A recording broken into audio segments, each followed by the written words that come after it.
from the studios of Postscript Media and Canary Media. So is your name well known in Cape Coral? It certainly was 5 years ago. Maybe it is again. I don't know. Posters of you hanging up. Don't talk to this journalist. You know, my mantra about it is that nature is out of whack down here, but Cape Coral, nature is way out of whack. Mike Grunwald is an energy and climate journalist who lives in South Florida, and he loves it there. But he also loves to poke at Florida's poor planning. And in 2017, he wrote a piece for Politico about Cape Coral, the boomtown built on swampland that is uniquely vulnerable to hurricanes. A visit to Cape Coral is an exciting experience. As you travel the 7 miles from Cape Coral's sister city of Fort Myers, it's hard to believe that everything you see has been built within so few short years. Well, yeah, it's sort of Florida squared, right? It's like a peninsula jutting off the peninsula. And Cape Coral literally had like no planning. Just in the past few years, Cape Coral, with more miles of waterways than Venice, Italy, has become a legendary way of life on Florida's Gulf Coast. But there's more to come, much more.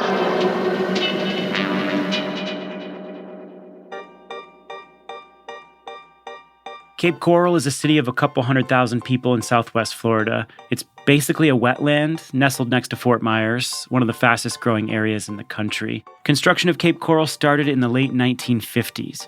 It was the vision of 2 brothers who got wealthy peddling baldness tonic made of wool grease. They knew how to sell anything, including a city built on water. So these scammers came to Cape Coral and they found the swampland, and the only way they made it vaguely habitable was to build 400 miles of drainage ditches, the most of any city in the world. But of course, they don't call them drainage ditches. They call them canals, like it's Venice. They're real estate amenities. The aerial pictures of Cape Coral are wild. It looks like a uniform set of floating blocks with houses neatly arranged on top. And from far enough away, it resembles an aquaculture operation more than a city. And so the place was always, not only in harm's way, but with these canals to carry the storm throughout the city when it does come.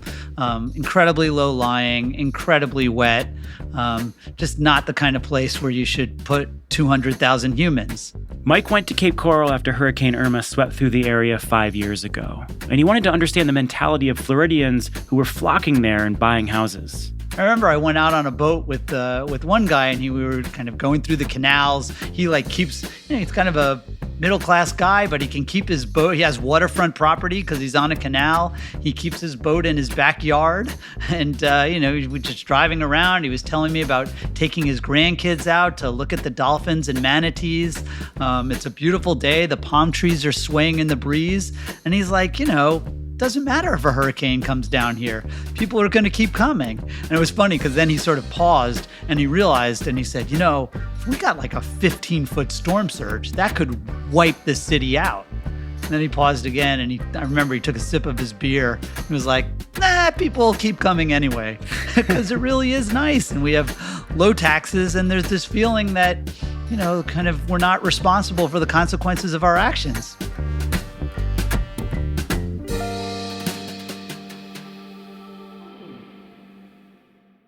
And then in late September, Hurricane Ian rolled in. The near Category 5 hurricane didn't create the 15-foot storm surges that could destroy the city, but the 11-foot storm surge knocked out the water supply, electricity, and left most houses underwater. About 60 years after its founding, this is what Cape Coral looks like on a sunny day. This is what the area looked like today. There is so much water, it is hard to tell where the canals are and where the streets are. So basically, you don't have a single home in Cape Coral that didn't sustain some kind of damage and some kind of flooding. And so I think, this was a really bad storm that's going to do billions of dollars of damage and is going to make people think, was this the greatest idea? And then a few months will pass and they'll be like, yeah, it's still a pretty good idea. This is The Carbon Copy. I'm Stephen Lacey. This week, a tale of 2 cities in Florida. What Cape Coral tells us about Florida's unwillingness to plan for climate change, and what a nearby solar-powered city that weathered Hurricane Ian tells us about what's possible.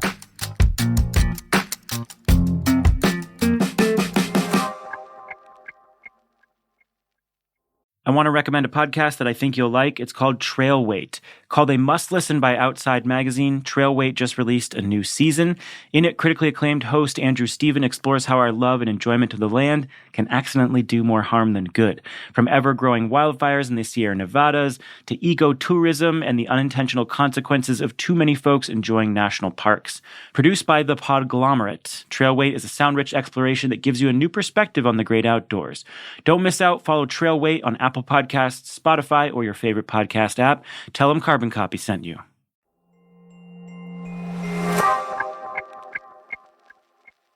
Mike Grunwald is a longtime journalist based in Miami. He is a columnist at Canary Media who writes about food and climate, and he co-hosts our show on food and climate called The Climavores.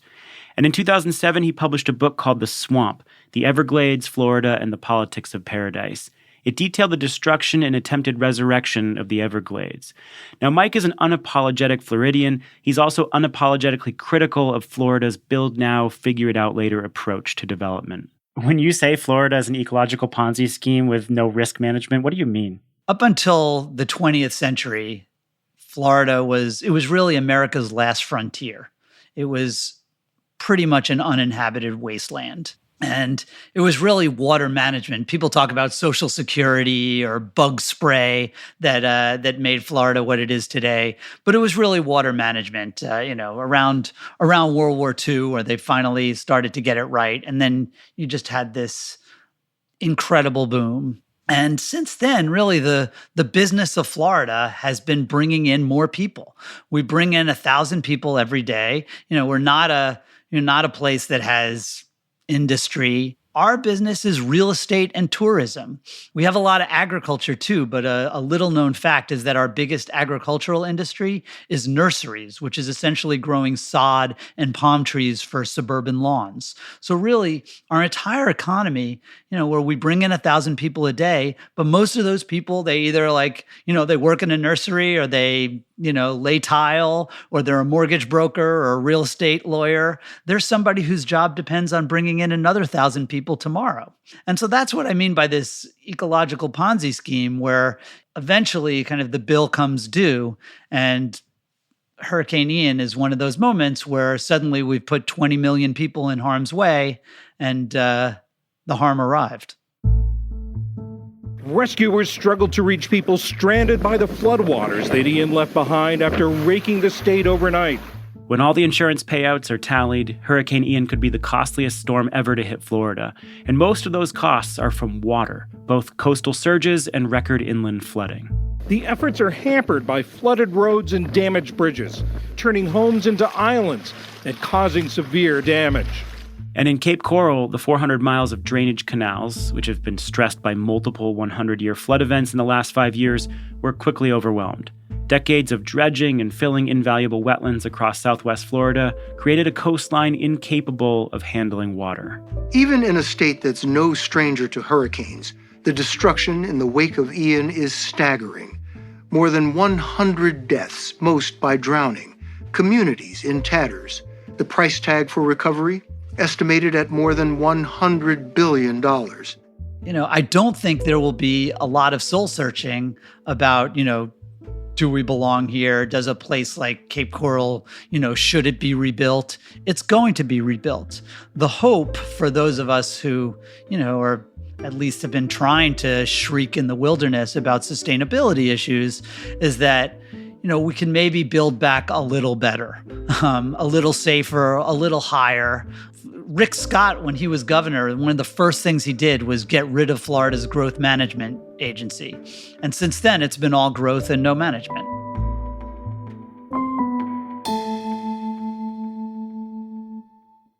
And there's this idea down here that planning is kind of communism, that it's the nanny state telling you what to do.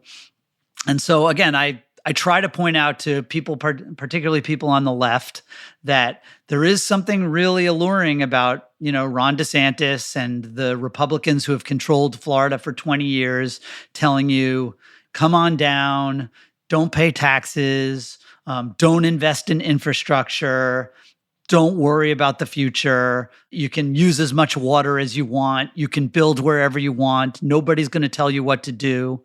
That's really attractive. And now, of course, we see the consequences. And the consequences will be Florida's going to put its hand out and ask Washington, D.C. to pay for all this. And probably they will. So about 35 miles northeast of Cape Coral is another community that's been getting a ton of attention in the aftermath of Ian. It's called Babcock Ranch. You wrote about it back in 2017. It's this 18,000-acre community that is empowered completely by solar.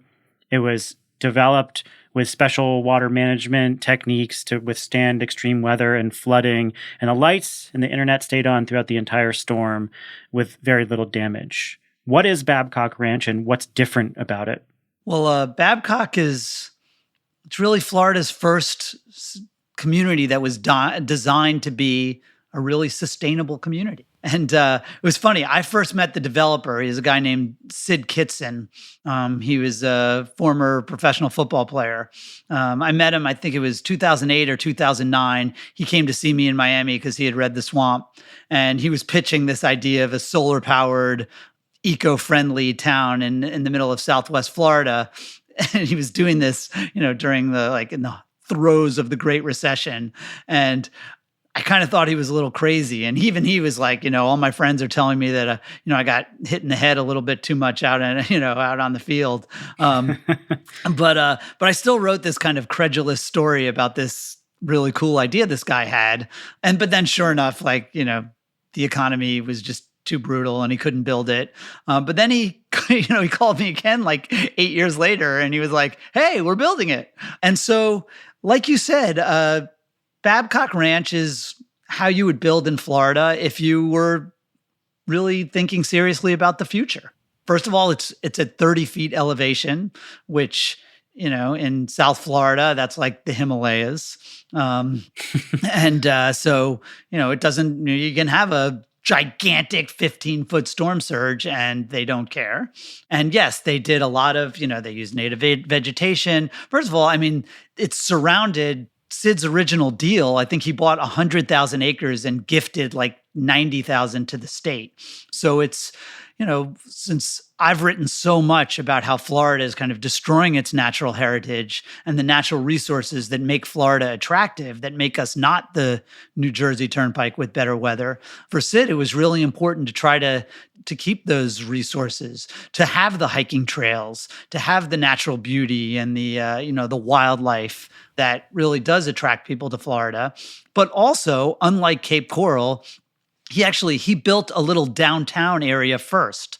Cape Coral, they just built houses. They just built lots and just sold off the swampland with no infrastructure whatsoever. Sid built responsibly. Like you mentioned, he insisted on making it a solar-powered town. Every house is they're all gigillionaires, right? They all have the high-speed internet. So this was the idea, is to make a place where people can live, where people can work, where people can enjoy nature, and where people will be safe. The one thing it doesn't have that's part of, for many people, the Florida dream is the kind of oceanfront, waterfront property. But otherwise, it's an awesome place to live. People are flocking there. They're paying good money. The town is doing really well. And, at build out, it's going to have 60, 70, 80,000 people there while still maintaining the natural beauty of the area, rather than just draining all the swampland and selling it off.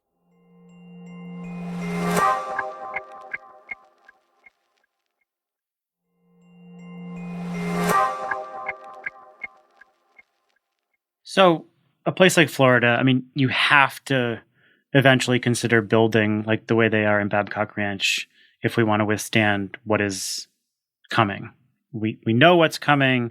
It's already happening. That's just the reality. And of course, in a place like Florida, where you really clearly described the now mine more mentality, that's really difficult. So how do you see any change coming in Florida that could get decision-making, building codes, whatever it would take, closer to something like Babcock Ranch?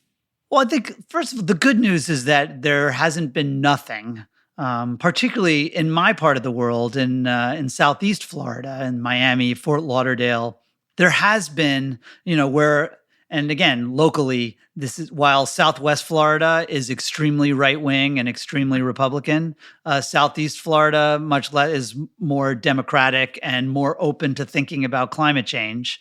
And there really has been a focus on resilience in the last decade, where actually when Hurricane Irma, which wasn't a direct hit on Miami, but it hit us at category 1. And there were a lot of scary pictures of, the rivers of water flooding through downtown. But actually there wasn't a lot of damage. Those rivers, it's fine if water flows through, if the vulnerable property is not on the first floor, if you've left that for garage space or at least, atrium space, and put the offices up and the residences upstairs out of harm's way. And so there really has been a focus on that. When I lived in Miami Beach, where I was, I'm now at 17 feet elevation in the city of Miami. But when I was on Miami Beach, I was in that neighborhood where reporters used to come constantly because we got flooding even on sunny days. Biscayne Bay would come up through our storm drains. And so we had some flooding, and everybody talked about how Miami is becoming Atlantis. I always thought it was really kind of overhyped. But they invested $100 million in drainage pumps, and now that neighborhood doesn't flood. So again, money solves a lot of problems, and there is a lot of money down here. But foresight also solves a lot of problems. And that has been certainly less universul. So you wrote that the story of Florida is about the dreamers and schemers trying to get rid of all that water and drain the swamp. That's in the 20th century. And in the 21st century, do you think that the climate dreamers will take over in Florida? It's a great question. I mean, look, what I always try to point out about those dreamers and schemers of the 20th century is that their lies came true. They were peddling this crock of crap about how we're going to turn these, it may look like uninhabitable swampland now, but someday we're going to have millions of people down here and it's going to be paradise. And the suckers bought and the hucksters got rich. But the suckers were right, and so were the hucksters, right? So now in the 21st century, I just think we have to accept that we can't start over. In some sense, those are Florida's original sins. We built here. We're not going to tell 200,000 people to leave Cape Coral. We're not going to tell 10 million people to leave South Florida. We're here, for better or worse, and most of the time for better. But I do think climate is going to become increasingly unignorable. Florida is really good at ignoring, really good at forgetting, but that's going to become harder and harder to do as these storms get more intense, as the rains get worse, as the seas get higher, as the saltwater intrusion screws up more of our drinking water. We are going to have to think more and more about tomorrow when this has really historically been a place that thinks about today. Mike Grunwald is the co-host of the Climavores podcast, which we here at Postscript Media produce with him and Tamar Haspel. He's also the author of The Swamp, the Everglades, Florida, and the Politics of Paradise, which you wrote in 2007, but I understand has now rocketed up the charts again. For some reason, people are interested in the sustainability of Florida these days.